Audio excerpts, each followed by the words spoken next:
করলেন, এই জন্য আরো একবার বলি আলহামদুলিল্লাহ। তো বয়ান মুহতারাম আমিরুল মুজাহিদিন করবেন। আল্লাহ বলেন ফাযাক্কির ইন্না ফাআতিয যিকর, নিশ্চয়ই নসিহতের মধ্যে ফায়দা আছে। আছে না নাই? আদম আলাইহিস সালাতু ওয়াস সালাম থেকে শুরু করে ওয়াজ চলতেছে, নসিহত চলতেছে। মানুষকে হেদায়েত করার জন্য আল্লাহ পাক 1 লক্ষ বা 2,24,000 নবী বা রাসূল পাঠাইছেন। পাশাপাশি 104খানা কিতাব আল্লাহ পাক নাযিল করছেন বিভিন্ন নবীদের উপরে, একমাত্র মানুষদেরকে হেদায়েত করার জন্য।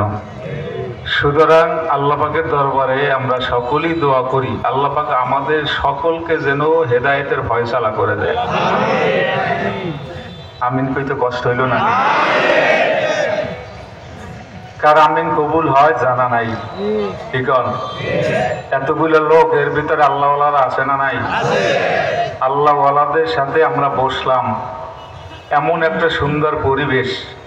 আর আল্লাহ রসুল তো বলছেন এই জায়গাটা হইল বেহেশতের বাগান, আখিরাতের বাজার। 1 জাররা পরিমাণে কোনো সন্দেহ আছে? আরো জোরে বলেন। 1 জাররা পরিমাণে কোনো সন্দেহ নাই। এখন জান্নাতের বাগান আল্লাহ নবী কেন বললেন? জান্নাতীরা জান্নাতে যাওয়ার পর অহেতুক কোনো কথাবার্তা বলবে না। এই জায়গায় কোনো অহেতুক কথাবার্তা আছে? অহেতুক কোনো আচরণ আছে? ঝগড়া বিভেদ আছে? কিচ্ছু নাই। জান্নাতীরা জান্নাতে যাওয়ার পরে মা তাশতাহি আনফুসুকুম নুজুলাম মিন গফুরির রহিম, আল্লাহর দরবারে যা চাইবে বান্দা তা পাবে। এই জায়গার মধ্যে আমরা যারা আসছি বসছি, আশা করা যায় আমরাও যারা আল্লাহ পাকের দরবারে যাহা তাক আমরা চাবো আল্লাহ পাক দিবেন। বিশ্বাস হয় না? বিশ্বাস হয়? হয়তোবা নগদ বা বাকি, নগদ অথবা কথা কানা, নগদ অথবা কারোটার জন্য হইবে এখন, কারোটা হইবে পরে। তবে মুমিনের দোয়া বিফলে যাইতে পারে না। আল্লাহ পাক রব্বুল আলামিন যেহেতু মহাসত্য কোরআনুল আযীমের মধ্যে বলছেন ইহদিনাস সিরাতাল মুস্তাকিম, সঠিক সহজ সরল রাস্তা। আমরা সূরা তেলাওয়াতের সময় বলি আলহামদুলিল্লাহি রাব্বিল আলামিন আর রহমানির রহিম মালিকি ইয়াউমিদ্দিন ইয়্যাকা না'বুদু ওয়া ইয়্যাকা নাস্তাঈন ইহদিনাস সিরাতাল মুস্তাকিম। সঠিক সহজ সরল রাস্তা আল্লাহ পাককে বলি, আল্লাহ আমাকে ওই রাস্তা দেখান। মিনান নাবিয়্যিন ওয়াস সিদ্দিকিন ওয়াস সালিহিন ওয়াস শুহাদা। 4 শ্রেণীর মানুষ আল্লাহর পক্ষ থেকে হেদায়েত প্রাপ্ত। তার ভিতরে নবী রাসূল আছে না নাই? জোরে বললেন। সিদ্দিকিনরা আছে না নাই? শুহাদায়ে কেরাম আছে না নাই? সালিহিনরাও আছে না নাই? তাহলে 4 শ্রেণীর মানুষ আল্লাহ পাকের পক্ষ থেকে নেয়ামত প্রাপ্ত। সিরাতাল্লাযীনা আন'আমতা আলাইহিম, আল্লাহ ওই পথ, যেই পথে চলার পরে তোমার বান্দারা তোমার পক্ষ থেকে নেয়ামত প্রাপ্ত হয়েছে। আমাদেরকেও সেই সঠিক সহজ সরল রাস্তা আমাদেরকে দেখান। জোরে কান সুবহান। আমরা যে সুবহানাল্লাহ বলি, এগুলো কি বিফলে যায় নাকি? আলহামদুলিল্লাহ বলি বিফলে যায় নাকি? আল্লাহু আকবার বলি বিফলে যায় নাকি? আল্লাহু আকবার একবার বলা যাবে নাকি? হ্যাঁ, আমি কিন্তু বলতে বলি না, বলছি বলা যাবে কিনা। কথা কয় না? কথা বলে না? বলা যাবে? আসতে না জোরে বলেন তো। আমি মনে করি হয় নাই। কেন জানেন? 24-এর 5ই আগস্টের আগের আওয়াজ আর পরের আওয়াজ একবার কথা না। কথা কয় না? তাহলে আরো একবার আল্লাহু আকবার বললে আওয়াজ দেওয়া যাবে? নারায়ে তাকবীর, নারায়ে তাকবীর। আল কোরআনের আলো হয় নাই। সংসদে জ্বালালো, কোরআনে জ্বালাইবে, ঘরে জ্বালাইলেন যাই কথা কয় না? কোন জায়গায় জ্বালাইবে? স্বাধীনতার পর থেকে ঘরে জ্বালাইছেন, এতে কিচ্ছু হয় না। এই জন্য এখন আওয়াজ হবে, সংসদে জ্বালাতেই হবে। কথা বলে না? তাহলে আবারও বলেন, কোরআনের আলো জ্বলবে কোন জায়গায়? আরো জোরে বলেন। সংসদে জ্বালাইতে হইলে আপনার আমার আওয়াজকে বলন্দ করা দরকার আছে না নাই? চেষ্টা করা লাগবে কি লাগবে না? জানের কোরবানি দেওয়া লাগবে কি লাগবে না? মালের কোরবানি দেওয়া লাগবে কি লাগবে না? সংসদে জ্বালাই তুলে আগামী নির্বাচনে হাত পাকাকে বিজয়ী ঘোষণা করতে হবে কি হবে না? যদি আপনি আমি চেষ্টা করতে পারি, আমার মনে হয় আগামীর বাংলা হবে ইসলামের বাংলা, আগামীর বাংলা হবে মোহতারাম আমিরুল মুজাহিদিনের বাংলা, আগামীর বাংলা হবে হযরত উলামায়ে কেরামের বাংলা। যদি আমরা অলসতামি করি, আমরা যদি এই সুযোগকে হাতছাড়া করি, আমার মনে হয় 50 বছর থেকে 51 বছর আবার কামতে হবে। এজন্য আবার বলি আল্লাহু আকবার।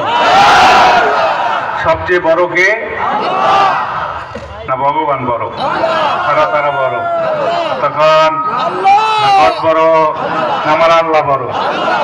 আবারও বলি আল্লাহু আকবার। আল্লাহ হলেন সবচেয়ে বড়, ক্ষমতার দিক দিয়া, সম্মানের দিক দিয়া, করুণার দিক দিয়া সমস্ত ক্ষমতার মালিক হইলেন আল্লাহ। ইন্নাল্লাহা আলা কুল্লি শাইইন কাদির। Allah is almighty. By the Allah, for the Allah, of the Allah. সমস্ত ক্ষমতার মালিক। যদি কেউ বলে by the people, for the people, of the people, সমস্ত ক্ষমতার মালিক জনগণ, ঈমান থাকবে? তাহলে আবারও বলেন সমস্ত ক্ষমতার মালিক কে? সমস্ত ক্ষমতার মালিক হইলেন আমার আল্লাহ। আপনি আমি জয়ীব, আপনি আমি দুর্বল। যেহেতু আল্লাহ পাক আপনাকে আমাকে দুর্বল হিসেবে বানাইছে, এই দাড়ি বেঁকা বাবারা, এই যুবক আমার বাবারা, এই লক্ষপতি, এই কোটিপতি, রোজানা হাতে ধরি পায়ে ধরি, আপনি আমি যদি মানুষ হই, আপনার আমার চিন্তা করা লাগবে, গবেষণা করা লাগবে, দুনিয়ার ভিতরে কে আমাকে পাঠালেন, কোন জায়গায় আমার বাড়ি, আমার যাইতে হবে কোন জায়গায়, আমার ঠিকানা কোথায়। এইবার আমি আপনাদের কাছে জানবার চাই বাজান, আপনার আমার আসল বাড়ি কই? সন্দেহ আছে? আপনার আমার আসল বাড়ি হইল মাওলার জান্নাত। দুনিয়ার ভিতরে আমার মাওলা আপনাকে আমাকে পাঠাইছে, আপনার আমার ইচ্ছায় না, পাঠাইছে আমার আল্লাহ তার ইচ্ছায়। আপনাকে আমাকে আমার মাওলা জিজ্ঞাসা করছে, বন্দা দুনিয়ার ভিতরে তোমাকে পাঠাইতে চাই, তোমার মতামত কি? আপনি আমি বলছি আল্লাহ ইয়ার আমির জান্নাত রাইকে আমরা জমিনের ভিতরে যাব না। আমার মাওলা ডাক দিয়ে বলে, বন্দা আমি হইলাম তোর রব, আলাস্তু বিরব্বিকুম। আমরা সকলেই বলছি ক্বালু বালা। আল্লাহ আপনি আমাদের রব, আপনি আমাদের পালনেওয়ালা, রাজ্জাক, রিজেকের মালিক, রিজেক দেনেওয়ালা। আমার আল্লাহ ঘোষণা করেন, বান্দা যাও, দুনিয়া নামক একখান বাগান আমি আল্লাহ তোমাদের জন্য বানাইয়ে রাখছি।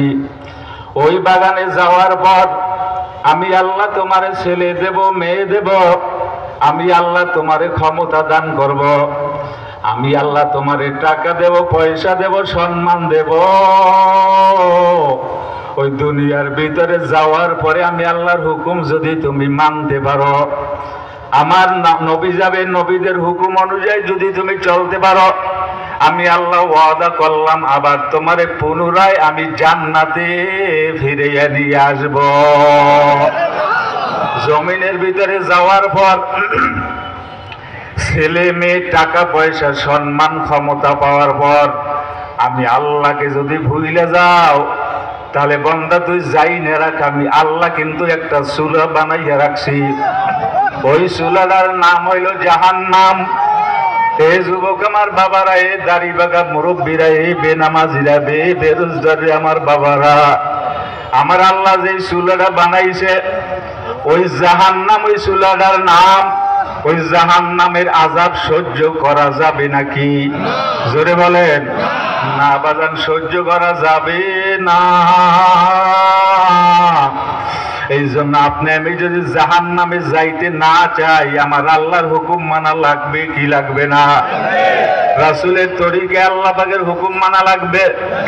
আর যদি বাজান মনে করেন না না আমার আল্লাহরে আমার দরকার নেই, হাতে ধরি পায়ে ধরি, বাজান ভগবানের পছন্দ লাগলে ভগবানের মানো, এরপরে বাজান ফারা তারারে পছন্দ লাগলে ফারা তারারে মানো। ওবাজান অন্য যত ধর্মাবলম্বী আছে তাদের সাথে তুমি এক হও, তবে হাতে পায়ে ধরিয়া বলি মুসলমান নাম দিয়া কোরআনের বেইজ্জাত বাবা আর করিও না। মুসলমান নাম দিয়ে আমার মাওলার বিরোধিতা করিও না। ওবাজান মুসলমান নাম দিয়া আল্লাহর রসুলের উম্মত দাবি কইরা সোনার মদিনায় নবীর সিনার আঘাত দিও না। আল্লাহর দরবারে দোয়া করি আমরা এই জায়গার মধ্যে যারা আছি আল্লাহ পাক সকলকে যেন তার বন্ধু হিসাবে কবুল করিয়া নেয়। এবার যান হাতে ধরিয়া পায়ে ধরিয়া বলি এইবার জোরে সোরে জবাব দেন আপনারে আমারে কে বানাইল? আরো জোরে বলেন কে বানাইল? আপনাকে আমাকে বানাইলো আমার আল্লাহ। কাজী বাজান হাতে ধরি পায়ে ধরি আমার মাওলাকে না নিয়ে কবরে যাওয়া যাবে না। সবাই বলে না আমিন। আল্লাহ আমাদের সকলকে যেন কবুল আর মঞ্জুর করে নেয়। আরো জোরে বলি আমিন, আরো জোরে বলি আমিন। আল্লাহ যেন আমাকে আমলে সলে করার তৌফিক দেয়, দোয়া চাই। আর আপনাদের জন্য দোয়া করি আল্লাহ পাক যেন আমলে সলে করার তৌফিক দেয়। ওয়া আখির দাওয়ানা আলহামদুলিল্লাহি রাব্বিল আলামিন। আসসালামু আলাইকুম ওয়া রাহমাতুল্লাহি ওয়া বারাকাতুহু। আলহামদুলিল্লাহ। বাংলাদেশ